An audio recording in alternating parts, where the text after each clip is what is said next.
Bismillahirrahmanirrahim. Assalamualaikum warahmatullahi wabarakatuh. Alhamdulillahi rabbil alamin. Wassalatu wassalamu ala asrafil anbiya'i wal mursalin sayyidina wa maulana Muhammadin wa ala alihi wa sahbihi ajma'in. Amma ba'd.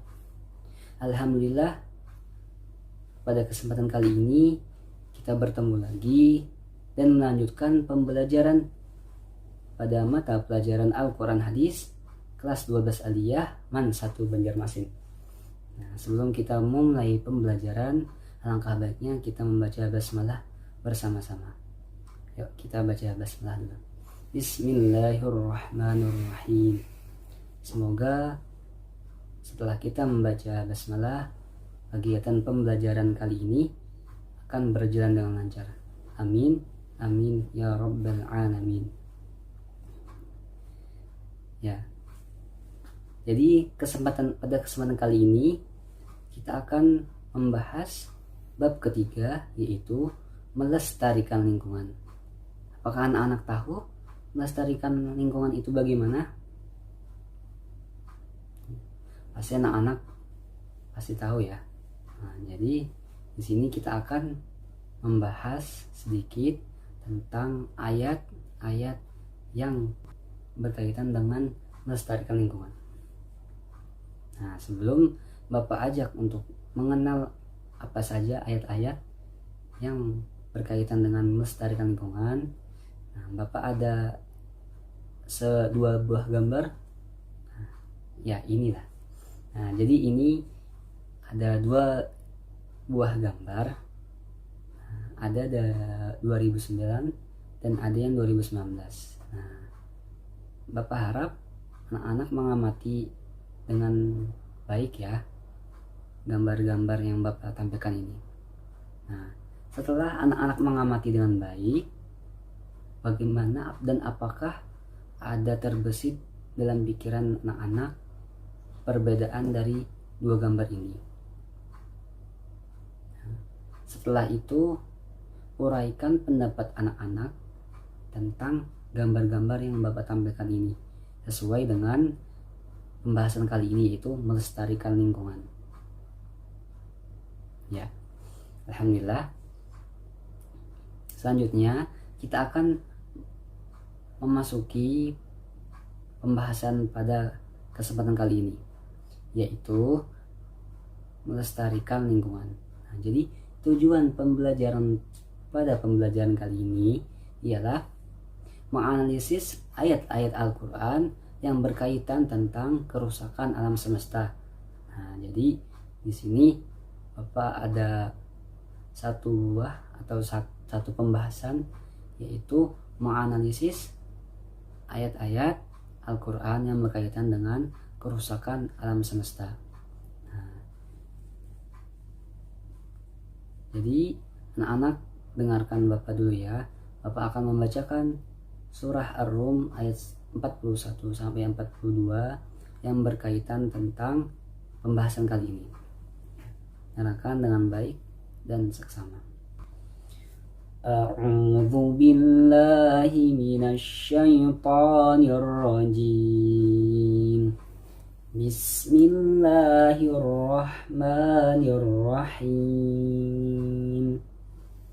Zaharal fasadu fil barri wal bahri bima kasabat aydin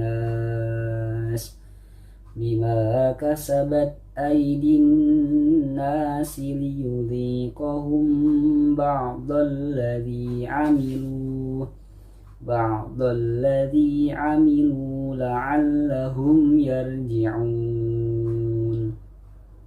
Qul siru fil ardi fanzuru kaifa kana 'aqibatul ladzina min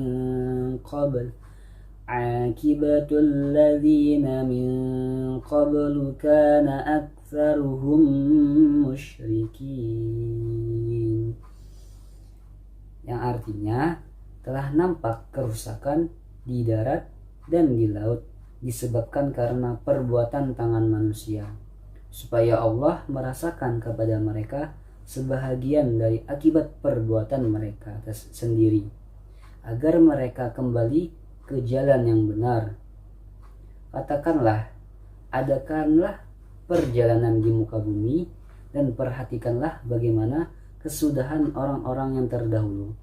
Kebanyakan dari mereka itu adalah orang-orang yang mempersekutukan Allah. Quran Surah Ar-Rum ayat 41 sampai 42. Jadi pada penjelasan Surah Ar-Rum ayat 41 sampai 42 ini, Allah menunjukkan di dalam ayat ini bahwa telah terjadi kerusakan di muka bumi, baik di daratan maupun di lautan. Kejadian-kejadian di alam itu membuat ketidakseimbangan alam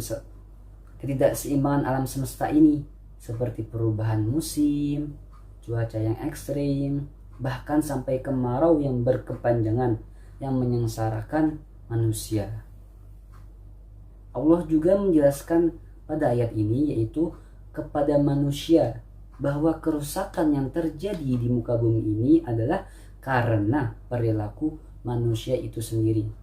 Nah, kita lihat banyak penebangan hutan secara gundul, penebangan liar, terus banyaknya sampah di kali, di sungai, yang semua itu gara-gara perilaku manusia itu tersendiri. Akibatnya apa? Akibatnya tanah longsor, akibatnya banjir, akibatnya tsunami. Nah, jadi di sini Allah menjelaskan bahwa kerusakan yang terjadi di muka bumi ini adalah karena perilaku manusia itu sendiri. Nah, baik itu disebabkan dari perilaku maksiatnya maupun kesalahan pengelolaan bumi.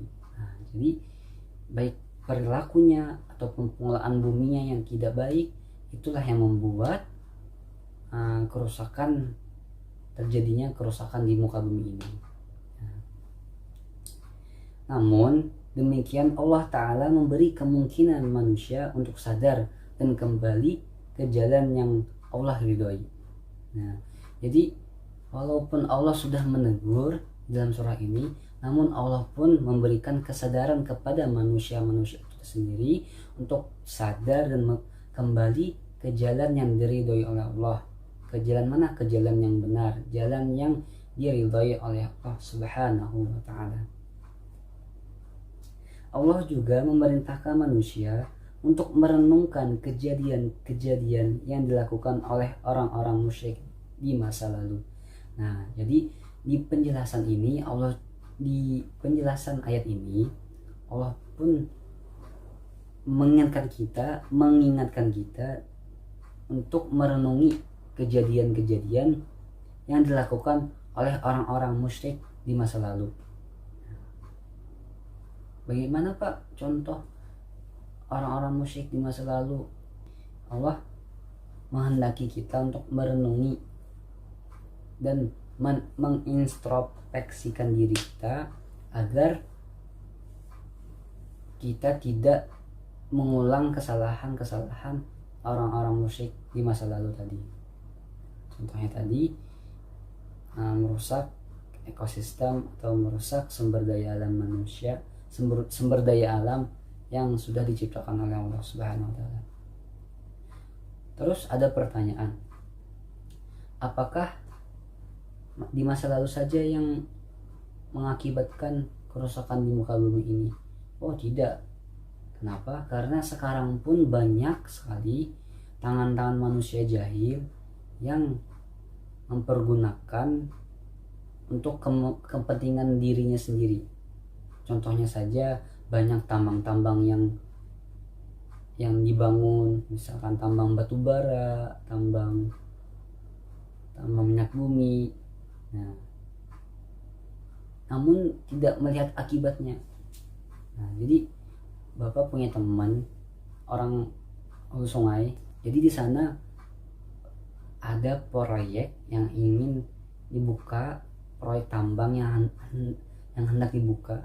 Namun Alhamdulillah bupati melarang keras. Karena apa? Karena akibatnya nanti akan berdampak ke masyarakat.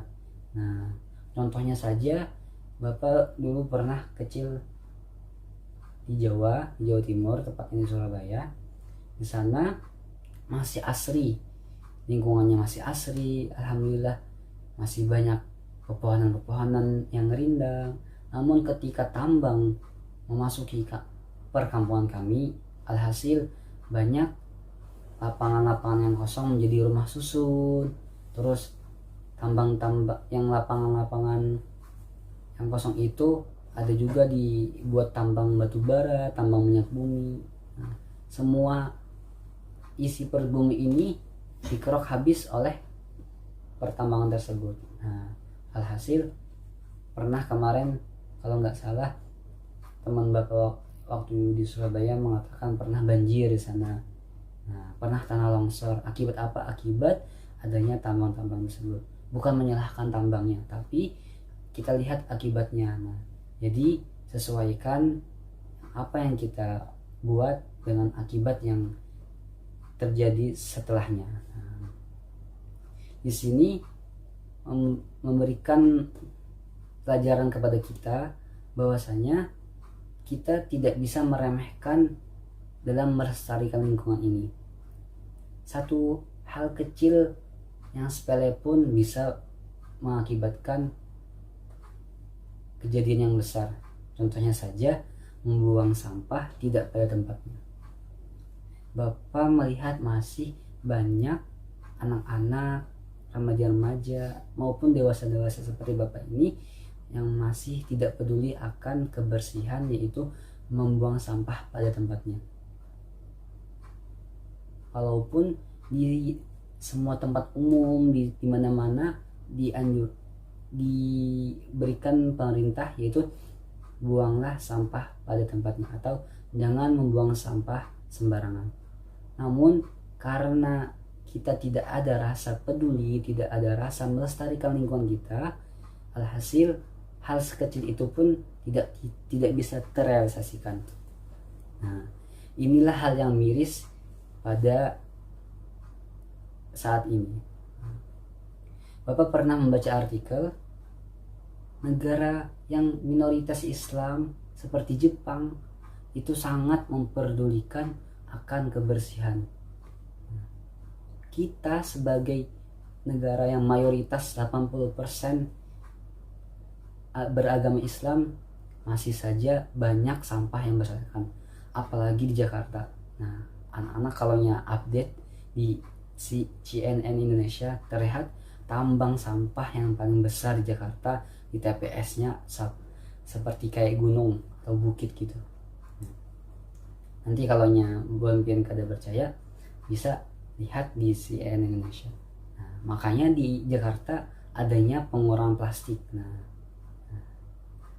Jadi bagaimana sih kita sampai kalah dengan negara yang minoritas Islam seperti Jepang?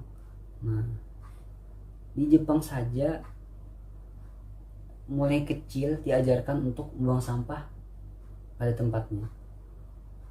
Kenapa Bapak tahu? Karena Bapak pernah membaca artikel dan Bapak pernah punya teman sahabat pena dari Jepang. Nah, alhamdulillah sedikit-sedikit sih bisa bahasa Jepang dari beliau. Jadi kata beliau, kami di sini diajarkan sedari kecil untuk membuang sampah pada tempatnya. Kalau tidak ada bak sampah, kami diajarkan untuk memasukkan sampah itu di saku kami ataupun di tas kami.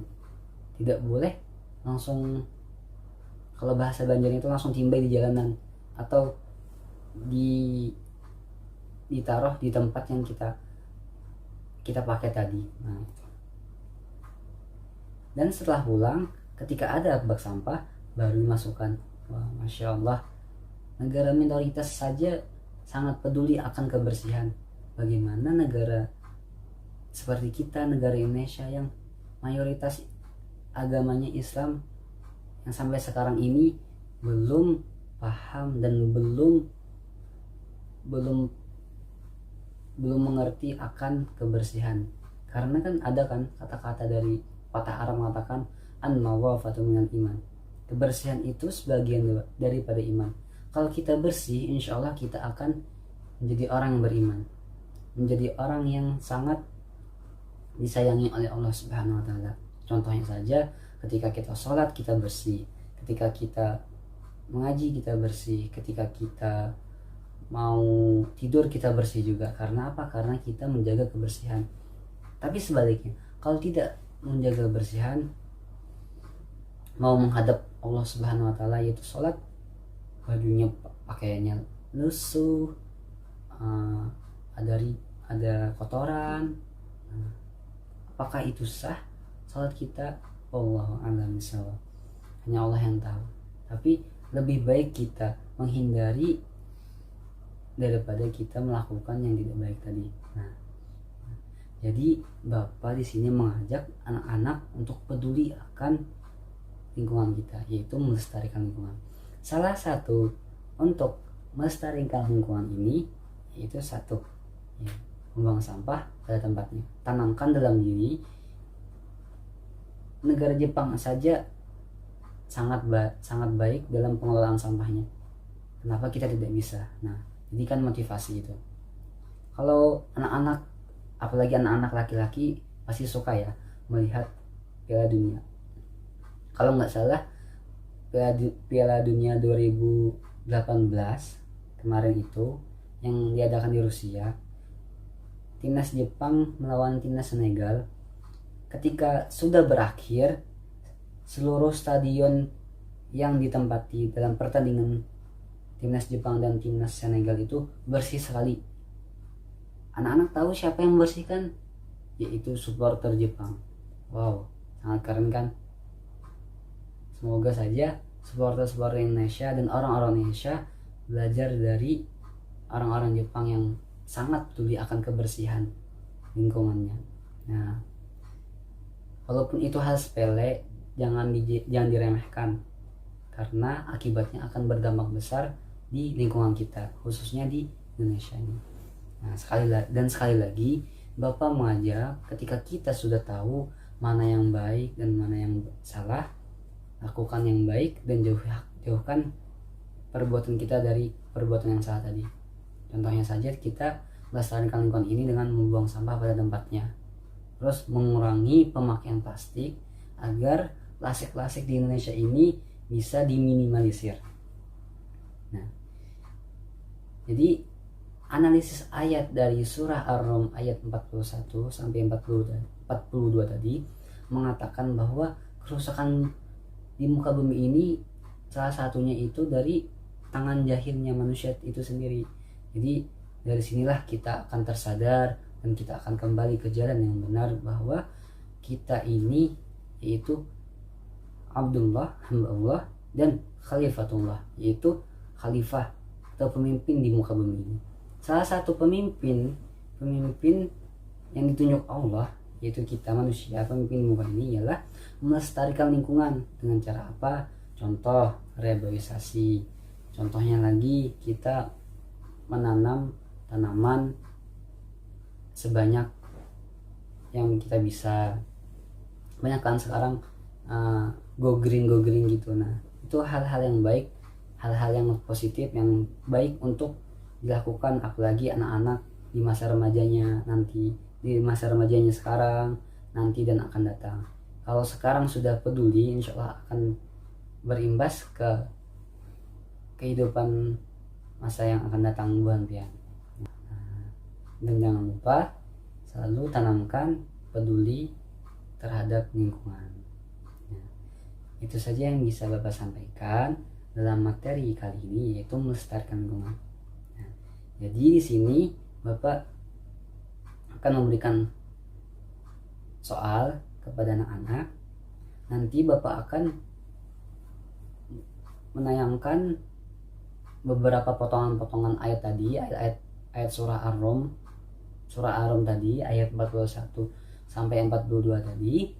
Nah, jadi anak-anak tugasnya untuk menyusun kembali ayat potongan-potongan ayat tadi yang Bapak akan acak setelah slide ini, setelah pembahasan ini akan Bapak ajak nanti anak-anak menyusun kembali potongan ayat tersebut. Setelah menyusun, anak-anak diminta untuk menulis ayatnya dan menulis terjemahannya. Dan yang ketiga dan yang terakhir, yang pertama tadi mengamati gambar yang awal, terus berikan pendapat anak-anak terhadap gambar dua yang tadi yang Bapak tampilkan awal tadi. Terus yang kedua tadi menyusun potongan ayat yang Bapak acak. Selain itu tulis terjemahannya. Dan yang ketiga, Bapak harapkan setelah anak-anak melihat dan menonton video ini, anak-anak bisa peduli akan kebersihan, khususnya kebersihan di lingkungan sekitar. Ya, buanglah sampah pada tempatnya. Itu hal kecil. Bisa saja usaha-usaha yang lain yang bisa anak-anak lakukan. Dari Bapak itu saja. Sebelum kita menutup pembelajaran kali ini, Bapak akan memberikan kesimpulan sedikit bahwasanya dalam surah Ar-Rum ayat 41 sampai 42, Allah menegaskan dan menjelaskan bahwasanya lingkungan alam semesta ini dirusak, salah satunya ialah dari tangan jahilnya manusia itu sendiri. Namun walaupun Allah sudah menegur, namun Allah memberikan ampunan dan memberikan kesadaran kepada manusia-manusia itu ke jalan yang benar, jalan yang diridhai Allah Subhanahu wa taala. Selain itu, Allah menginginkan kita bisa merenungi kejadian-kejadian yang dilakukan oleh kalangan orang-orang musyrik terdahulu di masa lalu. Ya. Selain itu, Allah tidak menginginkan hambanya sebagai khalifatullah untuk merusak buminya Allah ini. Nah, kita sebagai khalifatullah, yaitu pemimpin yang ditunjuk oleh Allah, memimpin dan menjaga lingkungan yang kita tinggal ini, yaitu di buminya Allah Subhanahu wa taala. Nah, Allah menganjurkan kita untuk melestarikan lingkungan, seperti membuang sampah pada tempatnya, ikut acara go green gitu, terus ada acara reboisasi. Pokoknya yang bermanfaat ikuti dan yang tidak bermanfaat jauhi, dan minimalisir membuang sampah sembarangan. Yuk dari sekarang kita peduli akan lingkungan kita, karena kalau lingkungan nyaman, hati nyaman, kita nyaman menghadap Allah, kita nyaman belajar, kita nyaman tidur, nyaman semuanya. Tapi kalau kita tidak peduli dengan lingkungan, tidur banyak nyamuk, belajar gelisah karena pengap, sholat tidak khusyuk karena ada bau-bau. Nah, itulah akibat karena tidak peduli akan lingkungan. Jadi harus ingat, melestarikan lingkungan itu nomor satu, supaya semuanya akan menjadi nyaman, kegiatan-kegiatan akan menjadi nyaman. Nah, itu saja yang bisa Bapak simpulkan. Salah hilaf mohon dimaafkan, karena kesempurnaan itu hanyalah milik Allah dan kekurangan hanyalah milik Bapak. Doakan Bapak doakan Bampian doakan Bapak. Kita sama-sama belajar di sini, kita sama-sama menjadi murid. Nah, karena semua di muka bumi ini hanyalah titipan semata. Kita hanya bisa diamanahi untuk menjaga. Salah satunya menjaga lingkungan kita. Nah, itu saja. Hadanallahi ajma'in, ihdinas siratal mustaqim, wallahu muwaffiq ila aqwamit thoriq. Assalamualaikum warahmatullahi wabarakatuh.